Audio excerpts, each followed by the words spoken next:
Hi అండి, welcome to సాయిస్ kitchen. బాగున్నారండి మీరు? మేమైతే బాగున్నామండి.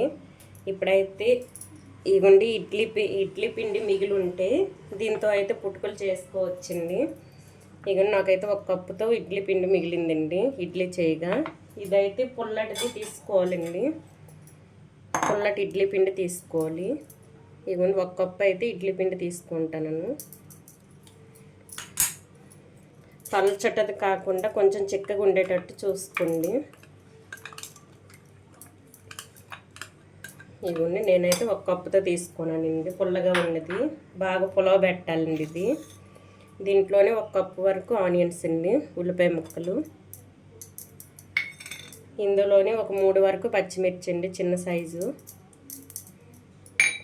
ఇందులో కొద్దిగా చిన్న ముక్క అల్లం తురుమండి. ఇందులో సన్నగా తరిగిన కరివేపాకు అండి. ఒక 1/2 టేబుల్ స్పూన్ వరకు జీలకర్ర వేసుకోండి. ఇందులో అయితే వరిపిండి ఒక 2 టేబుల్ స్పూన్ల వరకు వేసుకోండి. ఎందుకంటే ఇది నూనె లాక్కుంటూ ఉంటుందండి వరిపిండి వేసుకోవడం వల్ల. ఇదిగోండి ఒక 2 టేబుల్ స్పూన్ల వరకు వరిపిండి వేసుకున్నాను. 1 టేబుల్ స్పూన్ వరకు మైదా వేసుకుంటానండి.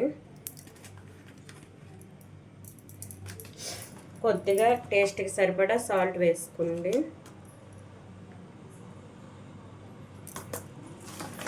ఇందులోనే కొద్దిగా వాము వేసుకోండి. చూడండి, కొద్దిగా వామండి. ఇప్పుడైతే మొత్తాన్ని ఒకసారి కలిపేసుకోండి. వాటర్ ఇప్పుడైతే వేసుకోకండి, కలిపేటప్పుడు ఇంకా చిక్కగా ఉండేటట్టు అయితే వేసుకోండి వాటర్ కొద్దిగా. చూడండి, ఇప్పుడు మనం కలిపేసుకున్నాం కదండి, కొద్దిగా వాటర్ పడుతుంది ఇందులో. చూడండి, కొద్దిగా వాటర్ వేసుకోండి.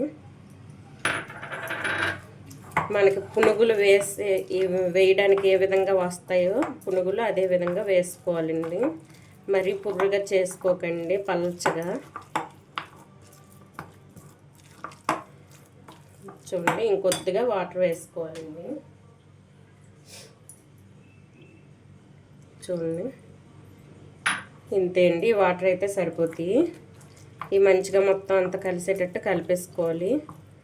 ఇందులో కొత్తిమీర ఉంటే కొత్తిమీర కూడా వేసుకోవచ్చండి. చూడండి, నా దగ్గర అయితే కొత్తిమీర లేదు, అందుకు వేసుకోవట్లేదు. కొత్తిమీరకు బదులు కొంచెం ధనియా పౌడర్ వేసుకున్నా పర్వాలేదండి. ఇవన్నీ కొద్దిగా ఒక 1/2 టేబుల్ స్పూన్ వరకు ధనియాల పొడి వేసుకుందామండి.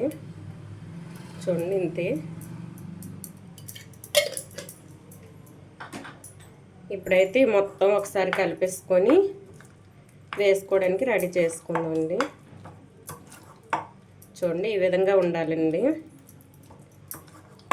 ఇవ్వండి, మరీ పలచగా లేకుండా ఈ విధంగా చేసుకోవాలి.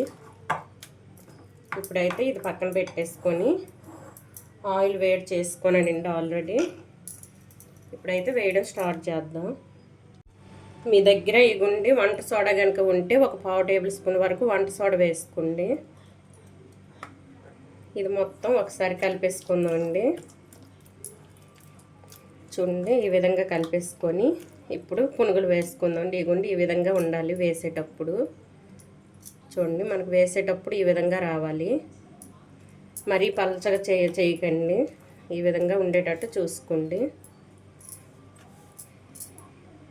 చూడండి, నేనైతే ఆయిల్ కూడా వేడి చేసుకున్నానండి. ఇది ఆయిల్ మరిగిందో లేదో చూడడం కోసం కొంచెం పిండిని అయితే ఇందులో వేసుకోండి. ఇది పైకి తేలినట్టు అయితే మరిగినట్టండి. మనకైతే ఆయిల్ మరిగింది. చూడండి, మనకు ఆయిల్ రెడీ అయిందండి. ఈ విధంగా ఉండాలి ఆయిల్ అయితే, మరీ ఎక్కువ మరిగించుకోకూడదండి, మాడిపోతాయి. ఇప్పుడైతే స్టవ్ మీడియంలో పెట్టేసుకొని ఫ్లేము ఇప్పుడైతే పుట్టుకలు వేసుకుందాం అండి, పునుగులు. చూడండి, ఈ విధంగా ఇదే విధంగా అన్నీ కూడా ఈ కడాయికి సరిపడేటట్టు వేసుకోండి, ఎక్కువ వేసుకోకండి.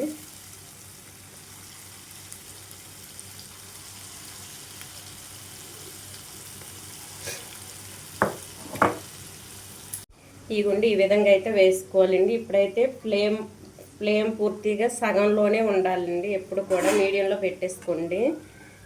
ఇది స్లోలో పెట్టారంటే మొత్తం ఆయిల్గా ఉంటాయండి పునుగులు అయితే మనకి ఆయిల్ లాగేస్తాయి. అందుకోసమని ఇది మీడియంలో ఉంచేసుకొని వేపుకోవాలండి మొత్తం కూడా. ఇది గోల్డ్ కలర్ వచ్చినంత వరకు మనం ఇదే విధంగా వేయించుకోవాలండి. అటువైపు ఇటువైపు తిప్పుకుంటూ చూడండి ఈ విధంగా. ఎప్పుడు కూడా సిమ్లో పెట్టి మాత్రం ఇవి చేయకండి, ఆయిల్ మొత్తం లాగేసినట్టు ఉంటాయి. ఈ విధంగా అయితే చేసుకోండి. మీడియంలో హైలో పెట్టుకుంటూ వేయించుకోవాలండి. ఇవి మీడియంలో పెట్టేసుకొని కొంచెంసేపు తర్వాత హైలో పెట్టేసుకోండి. ఇదిగోండి ఇప్పుడైతే హైలో పెట్టుకుంటానండి నేను ఫ్లేమ్ అయితే. ఈ విధంగా వేయించుకోవాలండి, అలాగైతే కరకరలాడుతాయి. ఇదిగోండి హైలో పెట్టేసుకున్నాను కదా, ఇవి గోల్డ్ కలర్ వచ్చేంత వరకు ఈ విధంగా వేయించుకోవాలి. చూడండి ఈ విధంగా అయితే రావాలండి, గోల్డెన్ కలర్లో. చూసారా, ఈ విధంగా అయితే రావాలండి. ఇప్పుడైతే ఇవి ఒక ప్లేట్లో తీసుకుందాం. స్టవ్ ఆఫ్ చేసుకొని ఒక ప్లేట్లో తీసుకుందాం అండి. ఇవి చూడండి ఈ విధంగా ఉంటాయండి. ఇదిగోండి ఇడ్లీ పిండితో చేసిన పునుగులు అయితే ఈ విధంగా వస్తాయి. చూడండి కొంచెం ఆయిల్ కూడా పీల్చలేదు. ఈ విధంగా చేసుకోండి. ఇదిగోండి ఒక కప్పు పిండికి చూడండి ఎన్ని అయ్యాయో. ఈ విధంగా అయితే చేసుకోండి మీరు. ఈ ఇడ్లీ పిండితో చేసిన పునుగులు మీకు నచ్చినట్లయితే లైక్ చేయండి, షేర్ చేయండి, నా ఛానల్ను సబ్స్క్రైబ్ చేసుకోండి. ఓకే, బాయ్ అండి.